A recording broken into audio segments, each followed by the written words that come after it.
Hey, it's actually gone live this time. I pressed it before he went, not going live. Shit, bollocks. Anyways, guys, welcome to Straight News TV. We're going to have about half an hour split up into like two sections. First section, we're going to sort of review over the CSKA Moscow game from yesterday, and then we're going to go on to the derby match at weekend. I'm joined tonight by Joey. How are we doing, Joey? Doing good. Looking forward to the weekend. Yeah, obviously, major match in terms of thing. I've headlined this biggest derby in recent times, and I put a question mark, and we'll get back to that when we get to that stage later on. Tom is joining us for, I'm not entirely sure when the last time Tom was on, but yeah, it's good to see Tom on. How are we doing, pal? Yeah, I'm great, mate. It's good to be back. It's been a while, but yeah, looking forward ahead of Sunday, particularly after the draw at CSKA. So yeah. Good stuff, man. Good stuff. So yeah, CSKA yesterday. I said in my preview. Now I'm gonna have to apologise for my preview because I'm not entirely sure why it was so low. In like people could not hear at all, and then there was people that could hear slightly. I'm hoping that tonight it's working, but I'm using the same set of headphones, and I'm hoping that the same mic's working. So that's a bit of a strange one. But yeah. We'll look into that for future. But yeah, I did like a 10-minute preview the other day of the CSKA Moscow game, and I thought that it was basically this week, starting the Everton match and ending in the City match, that we'd end up with 3 games out of 3 games win possible. The Champions League game I thought might be quite a key one, but and my mum asked me this last night: do we need to win it? And I said, not really. We can win our home games and we can take a point from this. And we was 1-0 down at that stage, and I was like, that might be a point. But yeah, second half, absolutely blitzed it. Just up that tempo just a little bit, and they couldn't deal with us. Started dominating midfield. I'm not entirely sure his reasonings behind not going for it right at the end. Van Gaal waited till like the last minute, and he brought Depay on. Who did he take off? He took Lundegaard off. I was like, what are you doing? Just what's because there's Wayne Rooney that needs to be taken off and put some pace up.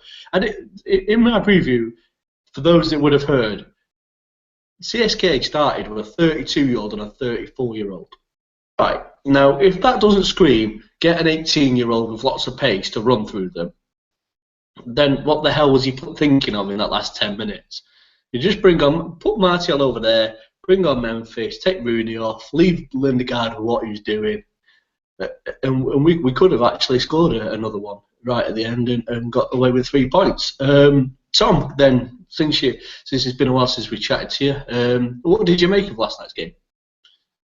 I mean, as you say, it was an interesting one because Van Gaal, before the game, obviously said he'd take a draw, which is not necessarily in his nature. But when you look at it, I mean, as you say, as you said to your mum, that as long as we don't lose the away games, that's key. As we can win at home, but I think last night we didn't necessarily need to win, but we needed not to lose because that would have given CSKA the advantage in the group. So it was frustrating in a way that we didn't build on the domination we started to have in the second half. But I'm pleased with the point away at CSKA because plenty of good teams have gone there in the past and lost. And you know their Champions League groups have come undone. We've seen Arsenal this season come undone at the start of their group, losing 2 games that they shouldn't have. And I think last night, you know, taking a point from CSKA with everybody on the same level points. We was just talking before on our fair because I mentioned Wolfsburg, and you said that might be a tricky one. Now we have got to play CSKA at home before that match. So we could be in a lot better state, but they got 3 points at home yet again last night. They're a very tricky team at home. Can't remember what the consecutive wins at home's like, but it's quite a difficult one. So Joey, on that notice, we got our 1 point last night, and I think quite a decent earned point in the end. Could have been more, but does the home game, which is I think. It's 2 weeks' time at Old Trafford. Does that become another key game where we've got to win that one? We can't go away without winning that once. Louis van Gaal's philosophy has got to change for that one. We can't just say we'll get a draw here. Well, I think also, with the derby this weekend, he's got an eye on that game, and I think that's why he did say he would take a point. To not go all gung ho, Mata rested and things like that. But the next 2 home games, I think it's CSKA and then PSV, they're must-win games because you don't just want to qualify, you want to win. You want to win the group. You don't want to get stuck playing a Barcelona or Real Madrid. It's going to be tough because one of Real Madrid or PSG most likely will be playing one of the group winners. It would be our luck if Real Madrid were runners-up to get them in the first knockout round. But yeah, the game against CSKA is massive. Also expecting Martial not to put his hand up in the box this time, so that might help. Because and if he happens to do that, he was offside. Oh, sorry. And if he does do that, hopefully Phil Jones is paying a little more attention and could get in front of Doumbia, because that's just that's a hustle play. You don't ever want to get out hustled. So that was unfortunate. I was really pissed off at that.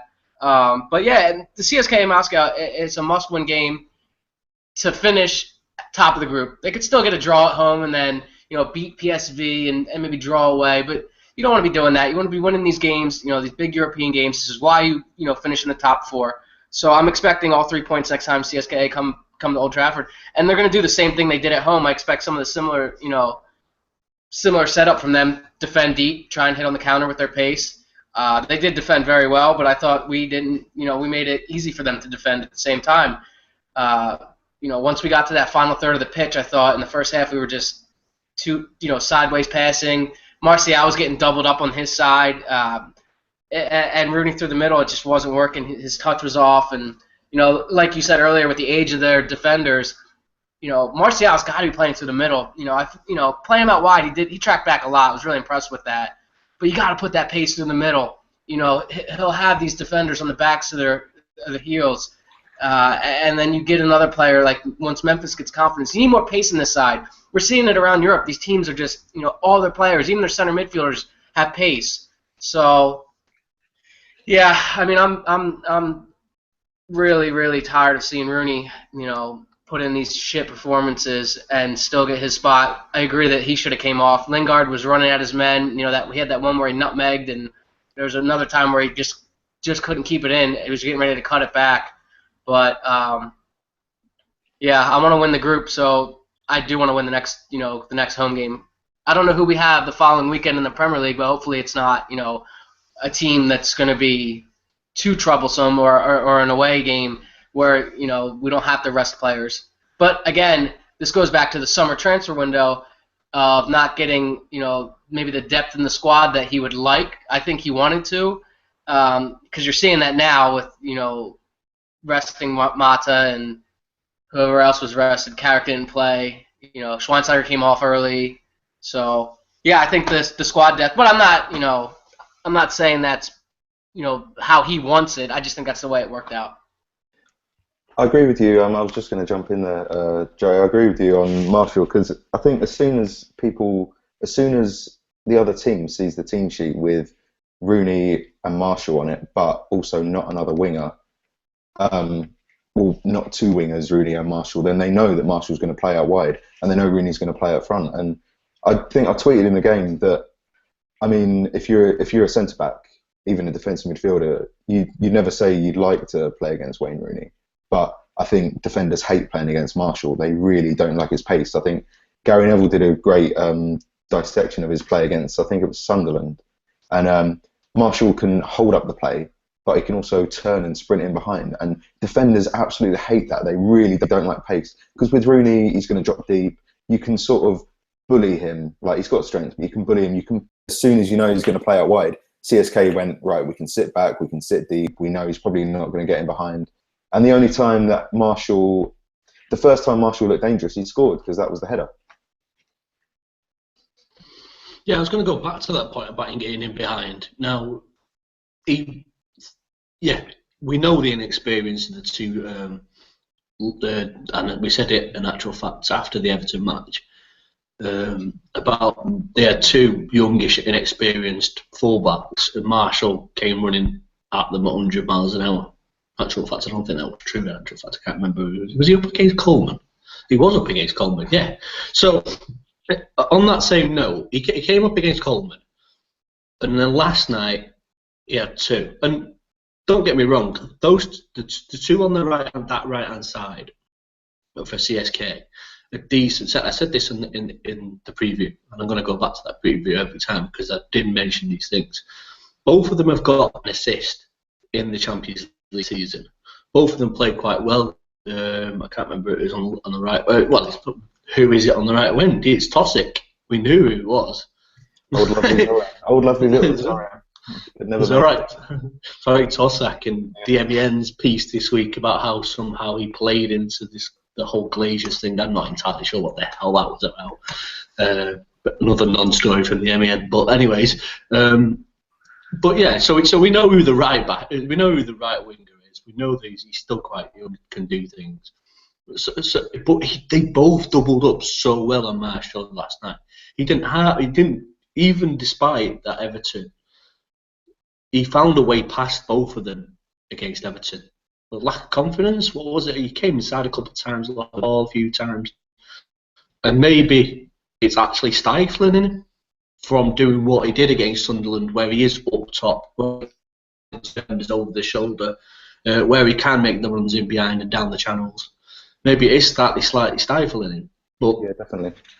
But like you say, that's interesting because, I mean, the point with that formation then is in Champions League, if we're going to play 2 of Schweinsteiger, Schneiderlin and Carrick and an attacking midfielder, number 10 behind, that means that if Marshall's going to play up top, then either Herrera's getting dropped or Rooney's getting dropped. And obviously it should be Rooney at the moment, I think. But Herrera is going to struggle this season because Rooney's undroppable as captain. Yeah, and there seems to be a bit of a love-hate relationship with Louis van Gaal and Herrera. I'm not entirely sure what's going on with that one. But yeah, I was going to go back onto, you just mentioned there about if you'd have to drop, but Rooney won't get dropped, which is what Tom Jenkinson is saying in the chat box, about he's just not droppable. Well, he's not as captain, but apparently Louis van Gaal's got some balls, but I've not seen them yet because I'm not that physically want to see his bollocks, but I think we would like him to show some balls and say, right, you're dropped. Am I saying it should be this weekend? Possibly not, but we'll go into that in a bit. But I think possibly a couple of these Champions League games he could mix it up a bit. I like the fact that he brought in Lingard. He knows that he's got someone with a better pace for a winger rather than Mata. Mata didn't get on at all. Is there any surprise with that, Joey? What would you make of that omission of Mata not even playing at all? Was he saving him for weekend? Yeah, I think he was. I also think that maybe the defensive work that Jesse Lingard does tracks back. He's got a little more pace. It must have tied into what he wanted to do against CSKA. So I'm a little surprised that he didn't bring him on because I think Mata's a type of tricky player that can unlock a defense. He can find that killer ball, which I said in the first time I was talking that once we got to that final third, I thought we were lacking creativity or that final ball. Plus, those final balls were trying to be driven into Rooney, whose first touch is horrible. So, yeah, but I mean, while Mata is one of our best players right now, maybe one of our most consistent players, so he got Player of the Month for us. So obviously the fans see it too. But I think, given that he was comfortable with a point, and Mata did play pretty well last year in this fixture. He had a goal, and I think he might even had an assist. I'm not sure. I'm expecting Mata to start on Sunday. He's probably going to be one of the first names on the team sheet. I would like to go back to touch on a point Tom said. Rooney is, hurting Herrera's career practically here because, like he said, you have to either drop one of the two, and with Rooney as captain and playing in that number 10 role, he hasn't dropped him yet. And I think Herrera's form and consistency since he's been here, he scored 9 goals, I think it was, last year from midfield. Rooney played in that same position last year and didn't. So I think it speaks volumes that, that Herrera was able to get those goals that Rooney couldn't. So, it's unfortunate, but I just hope Herrera is here longer in the long term, because something's going to happen. Something's got to happen. Rooney's either got to find form or he's got to go to the bench. You can't just be an average player and keep your spot every week just because you're the captain. That I understand, you're the captain, you're the leader, but Chris Smalling's developing into a nice leader. Bastian Schweinsteiger is a great leader for Germany. We have other leaders there, and the type of money Rooney is making, it's just I feel like he's hampering this team. This team could be very, very, very good and very pacey. I'm not one of these people that hates Wayne Rooney because of his transfer request or anything like that. I wish Wayne Rooney would find form. That would make everything a lot better. It'd be great. But the chances that he does find it, they're getting, slimmer and slimmer as time goes on. He didn't have a good, end of the season last year, and it's continued into the season. He was supposed to go up top and get you 20 goals, and it's not going to happen, obviously. I think he has 2 Premier League goals in, a month and a half, 2 months. So something's it's gonna come to a head. Something's got to happen. I just don't want to see us, not do well on the pitch or not succeed because of this Wayne Rooney debacle, or not debacle, but dilemma. I'll call it dilemma because I think that's the best word for it. It's interesting you say that because, Van Gaal says he's undroppable as captain. And, plenty of other teams in the past have dropped their captains. Plenty of teams now are dropping their captains. Mourinho's dropped on Terry this season. Company. Yeah, Company was dropped. Gerrard was dropped for a lot of last season. At Arsenal, you've seen Vermaelen and Arteta have been club captains, and they both.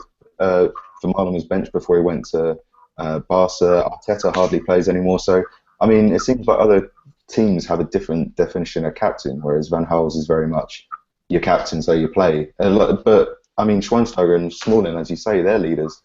Even De Gea. De Gea is undroppable. So why not make him captain, and then the problem's solved? It's a fair point on De Gea, in actual fact, after you've given him a nice contract. Yep. Give him a nice contract, make him captain, and then Real Madrid will not be bothering again.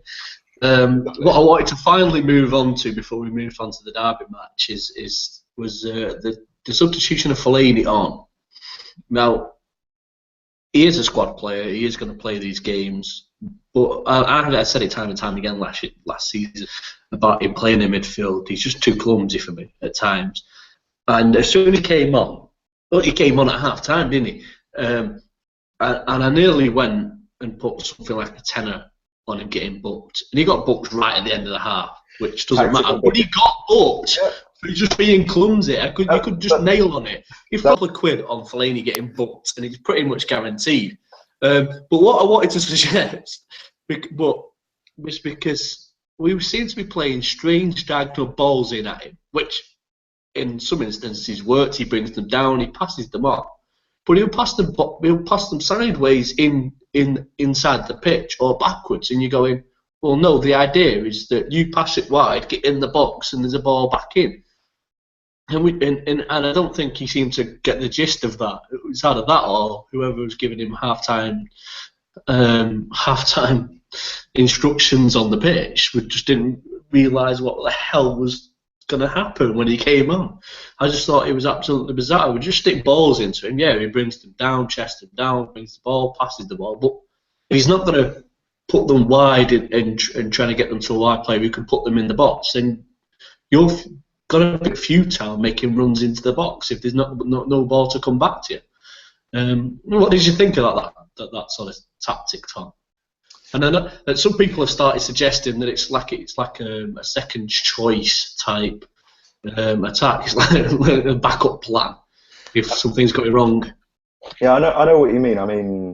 Fellaini is one of the best plan Bs in the world. If you're going to have a plan B, you might as well have someone that unsettles defenders. But the problem, again, like you say, is playing the balls in it. I think it was no surprise to see Daley Blind come on. I think it was just after the hour or so, because we saw how well Daley Blind and Van Persie connected, with Daley Blind playing long balls from left back for Netherlands under Van Gaal. And I think he was trying to probably recreate something like that. But it's a tough one. You can't really play that with, a team sitting deep unless you have players moving around often.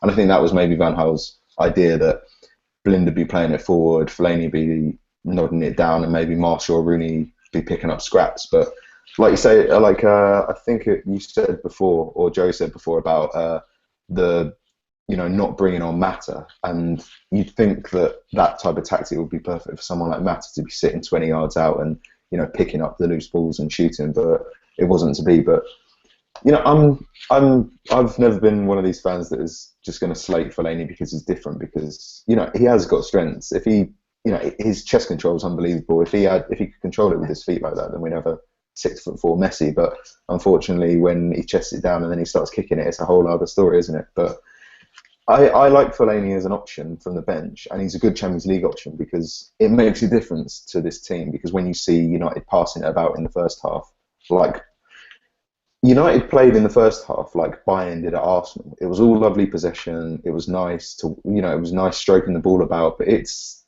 sterile domination. It's not going to do anything. Fellaini gives you more of like a battering ram option, and I'm happy to have that as an option from the bench. And I think he could be valuable against City at the weekend if he was to come off the bench. He might be even a surprise starter. It's a huge if, because that's not Van Gaal's selection. He's not in his starting 11 normally, but I'd love to see Fellaini used against City in some capacity at the weekend. No, I'm not saying that I've got anything against him for that. Just he gets a bit clumsy when he feet, but like you say, he'd be like a 6'4" Messi if he had actually the same control as his chest as he does with his feet. It would be great to have him in that situation where he could actually play football in that instance. I'm going to go back to the Blind point. He brought Blind on because Rojo looked like he was about to shit his pants any time that he got the ball and was going. He just didn't look like he wanted to go anywhere near overlapping anybody. And I think that was just because of the pace of Tosic. And Fernandez played right back, in actual fact. I just remember that Tom Jenkins had put it in the chat. That Fernandez, they have got some pace, both of those, and we're about similar age too. So I think maybe the idea of bringing Blind on was the fact that Blind would go up and can get back because he's played such a wing back type role before, obviously with Holland. Over and all, I think point was a fair point really. We'll take that. We've more of a bigger game to come up, which is going to be strange because we've got Borough next week as well in the FA Cup. Now, Van Gaal's either going to have to concentrate at this point very hardly on beating City with the view that he can play potentially half of the reserves against Borough, who are not a bad side themselves in actual fact, from a Championship club. With the fact that he could get beat at home off Borough, which he's not going to want, because he's not going to want United fans at Old Trafford to be like, what the fuck is going on here? We got beat at Borough. Especially in the FA Cup. So it's got a bit of a balancing act, but we'll move on to the City game, as I've nearly got more than 15 minutes to talk about it. Obviously, City have got some injuries. Obviously, Aguero is the big one out at the moment. Wilfred Bonney, I can't remember, he sort of dabbled some sort of shot that made it bloody 1-1 last night. I thought he was extremely lucky. That it seemed to find him in the right area, saying that Lukaku got a similar sort of delivery against Liverpool 2 weeks back. Clichy looks like he's out. Being Delph apparently out, I'm not too sure about that. And we're still sort of doubtful that for the fullback position, David Silva up either side on the wings is quite key. No, De Bruyne is on absolutely fiery form, so that sort of cuts out one wing, and they've got Sterling that's been playing superb in the Premier League anyway. So he'd actually be fact Silva's sort of might be fighting for his place if he did get back. So I'm not entirely sure that I'll see him back. But Joey, who would you say sort of like out of that really strikes some sort of fear into this into our hearts of losing? Well, I normally would say Aguero, but I guess he won't be playing, which is fantastic news. But it has to be De Bruyne now. I think he's got five goals and 5 assists in his 8 Premier League games. He's not slow. He's got a bit of pace about him. He's tough to get off the ball, and I think it's going to be a combination of him and Raheem Sterling. I think Raheem Sterling, granted, most of his finishes on his hat trick were, simple finishes. The one where he got the two players to go down, was a decent finish, decent moves. So I think Sterling's pace, is going to be interesting because he's probably going to be on the left going up against Darmian, who didn't have the best game against Alexis Sanchez. So it'll be interesting to see if he does even play on the right. He might play him at left back and drop Rojo because, like you said, Rojo wasn't too great yesterday. But De Bruyne and Sterling are the ones that I think they're the ones you got to look out for. David Silva, if he does play, will be coming back from injury, so he won't be 100%, match sharp, match fit. But even then, he's still a great player. And Wilfried Bony, he's going to be kind of he's got the size of Lukaku, so he's a big guy. You might see some of the similar, he tries to sit in there in between Smalling and Jones, try and, bully one of them, and have Sterling and De Bruyne running off it. But, I mean, they have a good team. They've invested a shit ton of money, and they've done it, very well. So, I mean, I still expect them to win the league. When you spend that much money, I mean, you really should be. But for me, De Bruyne, Sterling are two players I think we need to look out for. It's a bit mad when you think it. Yeah, you're talking about wings pretty much against United, who Darmian that's not really sort of picked up the form since he got in.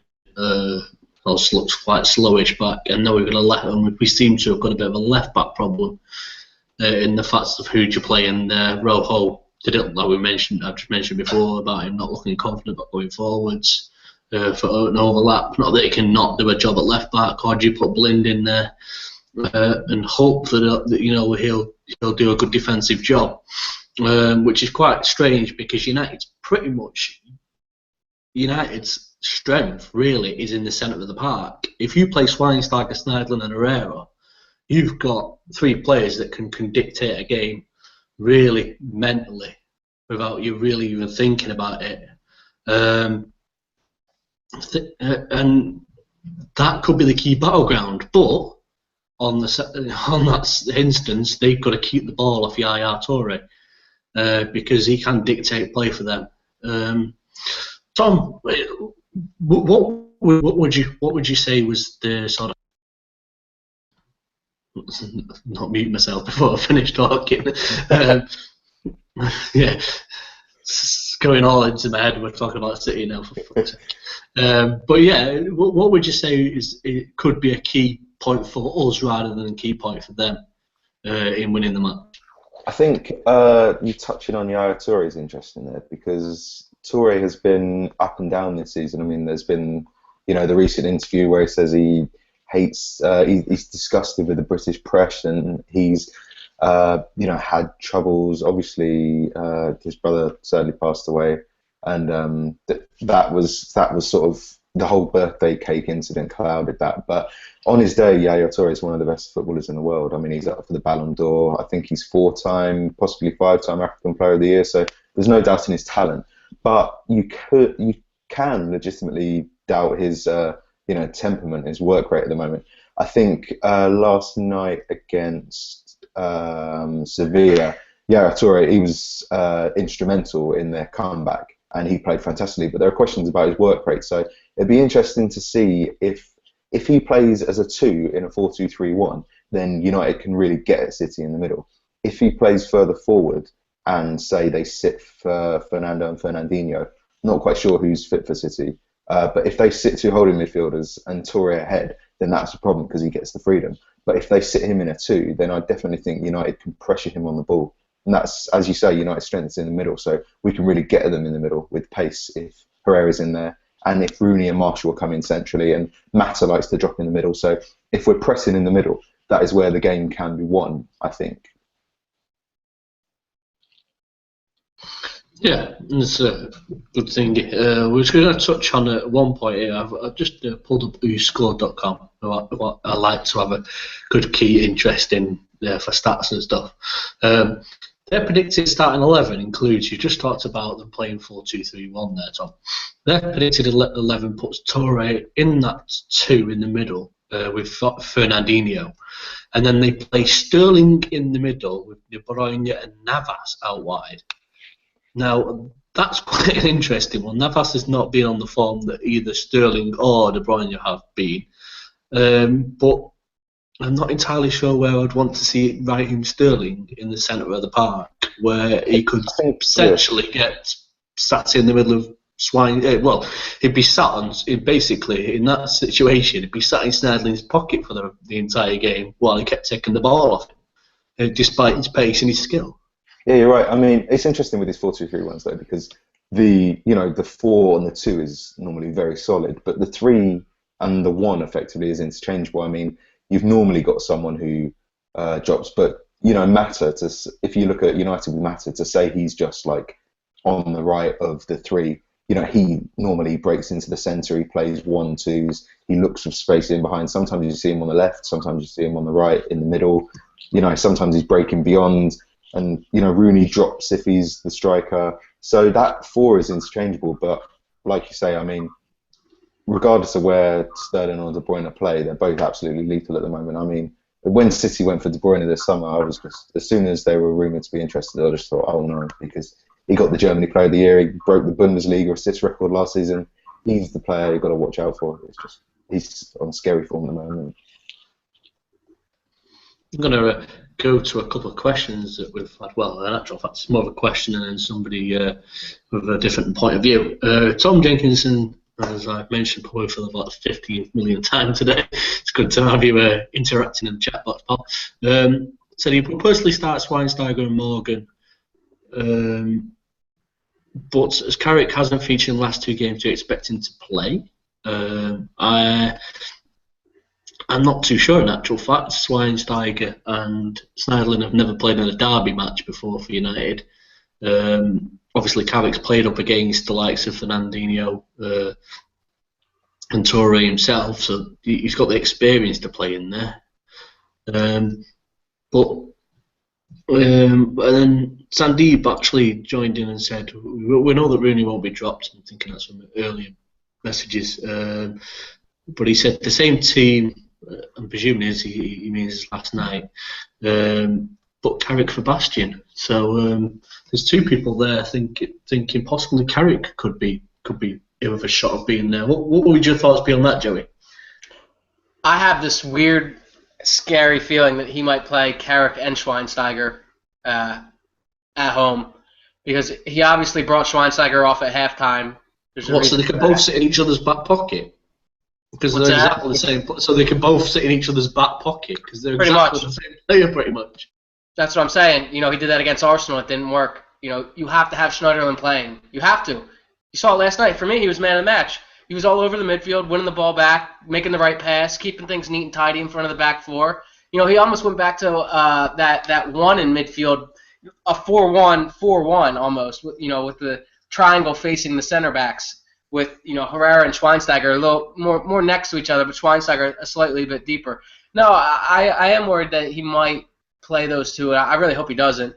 But I guess I was just saying my reasoning behind that is he took Schweinsteiger off for a reason. We've seen him drop Schneiderlin in some of the bigger games. So yeah, I think Carrick might play. I'd rather see Carrick and Schneiderlin because of Schneiderlin's mobility. But I'd really like to see Rooney drop, but we both know, like the commenter said, that's not going to happen.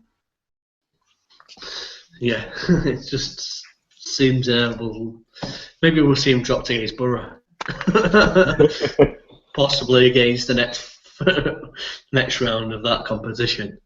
Maybe we'll see him dropped in the League Cup when we get to the 3rd round of that, which is kind of one that actually starts that, in fact. The problem is we're going to drop him. The problem is we're going to drop him for the FA Cup game, get shocked and get knocked out, and that will prove that he never has to drop Rooney again.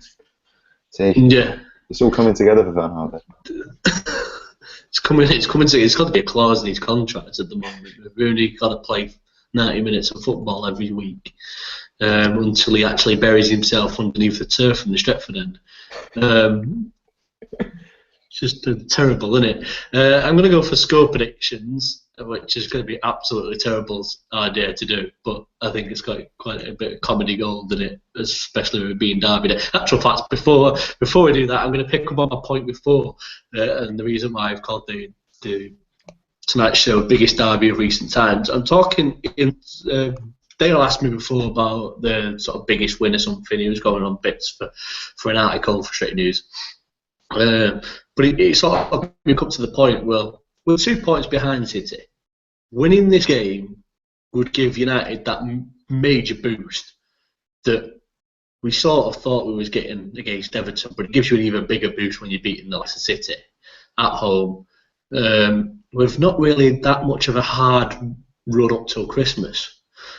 Does this now give us a bigger chance of actually winning the league, despite us never even thinking about winning this league at the start of the season? With the squad that we've got, we've just talked about squad depth and the quality of the squad.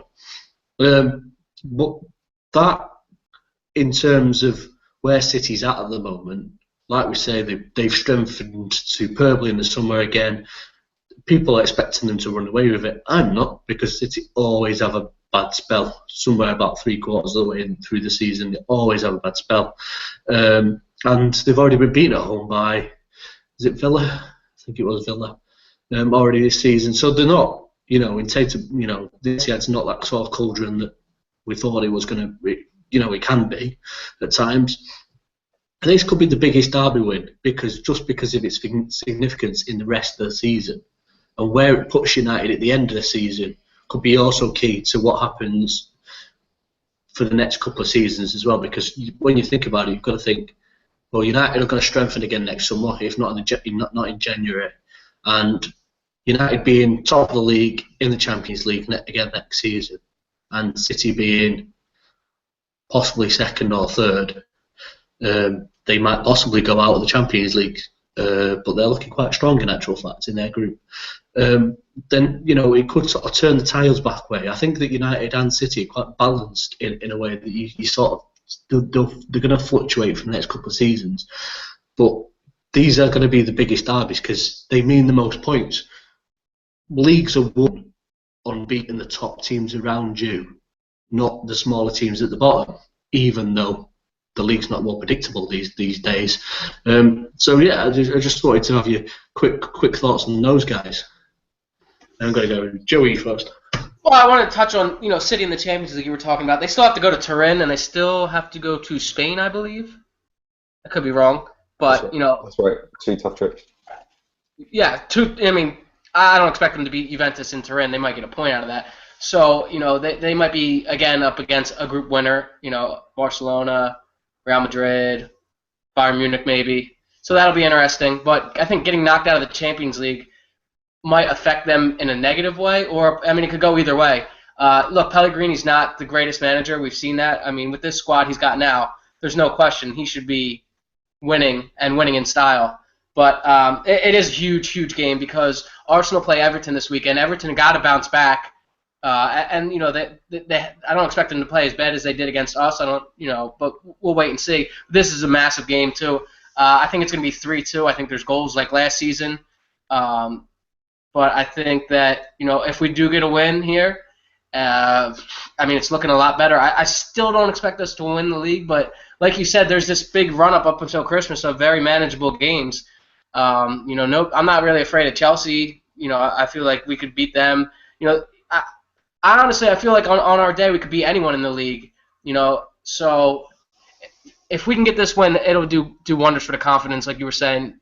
And I expect them to kick on, and I really want to see an unbeaten run go together like last year. The Christmas run and then the spring run we had were fantastic, especially the spring run because they were playing great football. So even if it's shit football this weekend and we get a win, I'm happy. Yeah, I think many people would be quite happy to see a shit performance this week, despite the decent performance they got at Goodison Park last weekend. A crap performance, but a win would be superb. Someone in the comments also mentioned the referee. I believe it's Clattenburg. Yeah, Clattenburg. Obviously, United's favourite number 12. Well, he was up until he decided to become City's favourite number 12 when he decided not to. When he decided, would he give away 3 penalties? Well, it was that, and then the fact that he didn't send company off last season. So yeah. Anyways, back up. The defining point could be a Louis van Gaal tactics or a fucking Clattenburg fuck up. One of the two. But on that note, Tom, what were you going to say about your prediction, pal? Yeah, I was just going to touch on what you and Joey were both saying about these games. These games are important. These games are key against the top teams, and United have a great record against the top teams under Van Gaal. But again, it's only 3 points. It is the derby, and it is every derby is a must-win game. But as we've seen, the Premier League is so tough now that City could quite easily win this and then lose an easy one at home. Because I say easy, but no game is really easy if teams take their foot off the gas, because every Premier League team now has reached a certain level, I think. So it's a tough one. I mean, we need this win, and you look at it at the end of the season, I think you'd have to say with City's squad depth and the way they've settled that they're still Premier League title favourites. But I could see them winning the title by, say, 5 points or so. But a game like this, if United win, that's a 6-point swing. So it's one of those where at the end of the season, if you lose the title by 2 points, you turn around and go, well, if we'd have beat City, then we'd be champions. It's it's dangerous to play the ifs and buts game, because you can say, oh, if we'd have beaten someone by 6-0 instead of 4-0, we'd be champions. But it's one of those. I mean, we need to win this. It's not vital. It's not going to be the defining game of the season, I don't think, because there's still plenty of tough challenges to come. But obviously, you take a shit win, wouldn't you, at the moment? Because it's better than under Moyes, a shit defeat. So. Yeah, we're a spot where, especially when we're aspiring to be City. No, we're not. No, we're not David Moyes. What are you on about? I'm going to pick up on some points. Actually, my prediction is going to be 2-1. I'm going to go with someone did put it in the points before. Let me go and find out who it was. Yeah, Nidge 18 said 2-1 to United. I'm going to go the same. That's possibly a Fellaini winner right at the end. Get his big noggin on it. That could be quite hilarious. I'm just going to pick up on a couple more comments before we end as well. Nidge just said Arsenal won't win. We've got a better chance than Arsenal. Once Arsenal lose, they'll dip. Same with City. The way we reacted to defeats with the win at Goodison's really encouraging. I'm actually going to agree with that one. It was superb way we react. Although we don't want to be taking another blooming loss to react again in the Premier League again. Really, it's not. We want to build some form. I said this on Tuesday. Tom Jenkinson's joined in and said should hopefully have a good run getting to January Christmas. 1-2 in the table would be fantastic. I think that's where United really, if you was going to put yourself in a position to win the league, you want to be first or second coming into Christmas. Boxing Day away to Stoke, and then the 28th is Chelsea at home. So if you're 1 or 2 before that game, that could be another defining game. In actual fact, Chelsea at home, and the way that Chelsea are going at the moment, as long as they don't pick up some sort of really decent run, we could be taking we could take a go and get a battering against them. That'd be quite fun. To sort of in the middle of Christmas, and I think that's it. Apart from Sanjeet keeps going on about Luke Shaw and the squad depth, which is unfortunate. Yeah, you don't sort of compensate for losing Luke Shaw, unfortunately, Sandy. But yes, we'll hope to have him back for possibly a good run in the summer. That could be a major boost in the squad, in actual fact. But yeah, I'd like to end on that note. I think I've gone over about fucking nearly 50 minutes now. So that anybody that's liking the long videos on Stretty News is going to be loving this one. We've covered obviously both games in one video. So thanks to the guys for joining me, to Joey and to Tom, who's decided to put his he's joining in, shouting, waving nicely. We will be back on Sunday. Not entirely sure who's going to be up and about. If I'm going to be absolutely in any state to do any show on Sunday, it's going to be another question. If any of us are in any, but we will try and work our way into getting a straight Sundays on for Sunday, and we'll be back next Tuesday. I'm not entirely sure. These games come thick and fast, in actual fact, for next week. I may have to do one of those individual ones, or I might actually get one of the lads to join us for a bit of a quick preview of the Borough game. Might have to get the archives out to figure out when was the last time we played Borough at Old Trafford. But yeah, thanks for joining, guys. Cheers for the comments in the comment box. It's always good to have you guys interacting. And we'll see you on Sunday. And here's to beating the Berties. Cheers, guys.